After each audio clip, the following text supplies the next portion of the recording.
અને ત્યારે આ કામ થઈ શકે. એટલે બંને આગેવાનોને હું હૃદયપૂર્વક અભિનંદન આપું છું કે એમણે સમરસતા માટેનું આ ખૂબ સારું કામ કર્યું અને હળીમળીને બધા એકબીજાને મદદ કરે તો એકબીજા આગળ વધી શકે.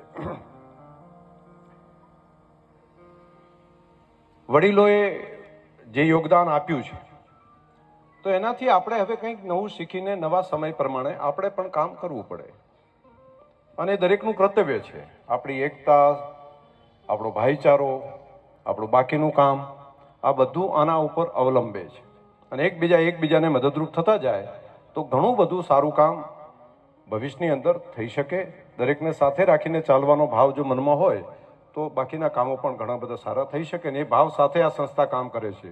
દરેક જ્ઞાતિ સમાજના દીકરા દીકરીઓને ભણાવવાનું કામ એ આ સંસ્થાની અંદર થાય છે તો દરેકનું ભલું થાય છે, દરેકનું કલ્યાણ થાય છે અને બધા આગળ વધી રહ્યા છીએ.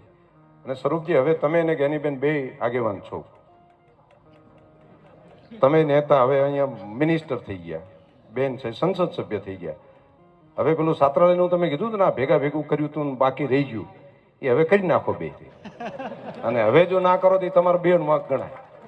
એટલે મારું તો એવું કહેવું છે કે હવે કાંઠા થઈને આ કામ ભેગું અને કરી શકશો ને એમાં અમારો જે કંઈ સહયોગ જોવે અમે બધા ભેગા બેઠા છીએ તમે પર. અચ્છા, જ્ઞાનીબેન કે સરકારમાં બેઠા છે, સરકાર વિકાસ કરે. પણ અમારી શુભકામનાઓ છે કે કામ કરો. શિક્ષણના કામથી બધાનો બદલાવ આવશે, ખૂબ મોટો બદલાવ આવશે. પણ અહીંયા ઘણા બધા આગેવાને ખૂબ સરસ વાતો કરી છે. એના માખણ સ્વરૂપ શું વાત આવી. આપણે એમપી સાહેબ, પરબતભાઈ સાહેબે વાત કરી, એમના જીવનનો નિચોડ કીધો, કેવી પરિસ્થિતિ હતી ને કેવું થયું.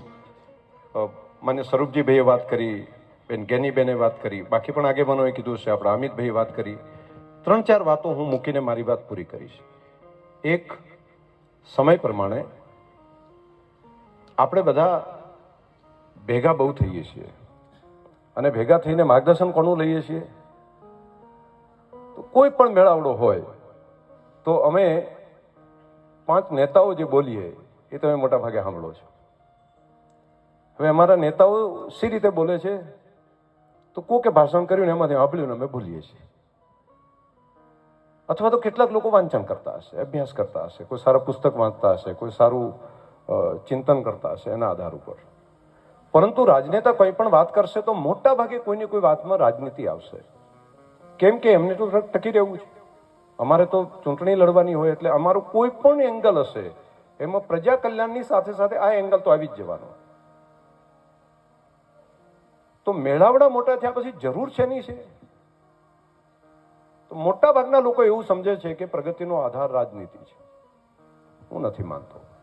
અને રાજનીતિમાં બેઠેલો માણસ આટલા બધા આગેવાનોની હાજરીમાં કહું છું કે પ્રજાને રાજકારણની જરૂર છે, બરાબર છે, પરંતુ રાજકારણ દ્વારા જ એની પ્રગતિ થશે એવી જો માન્યતા હોય તો એની ખોટી છે. એમાં કોઈ જ્ઞાતિ સમાજ, કોઈ પણ વ્યક્તિ માત્ર એવું વિચારે કે રાજનીતિ જ મારી પ્રગતિ કરશે તો એ બ્રહ્મ છે. સરકાર મદદ કરી શકે, સરકારના ટેકાથી આગળ વધી શકાય, પરંતુ જે આગળ વધતો હોય એને મદદ કરી શકે. ઘરે બેઠા બેઠા કોઈ એવું વિચાર કરે કે આપણે રીલો બનાવ્યા કરો, આપણે ભેગા થઈને આખો દાડો રાજકારણની વાતો કર્યા કરો અને આપણું કલ્યાણ થશે તો એ બ્રહ્મ છે. તમારે કોઈને કોઈ રીતે શરૂઆત કરવી પડશે અને શરૂઆત કરતાં કરતાં જ્યાં પણ નાની મોટી જરૂર હોય ત્યાં રાજનીતિ, સરકારી તંત્રની વ્યવસ્થા કરી શકે. બીજું, રાજનીતિ પણ બદલાઈ છે. રાજનીતિના પાવર 8-10 વર્ષની અંદર માત્ર નેતાઓ પાસે નહીં રહે, આખી રાજનીતિ બદલાશે. એઆઈ એવું સ્વરૂપ લઈ લેશે કે કોઈ રાજનેતાને કંઈ નિર્ણય કરવો હશે તો પોતે બોલીને નિર્ણય કરાવી શકે એવી વ્યક્તિગત જે અંદરની પેલા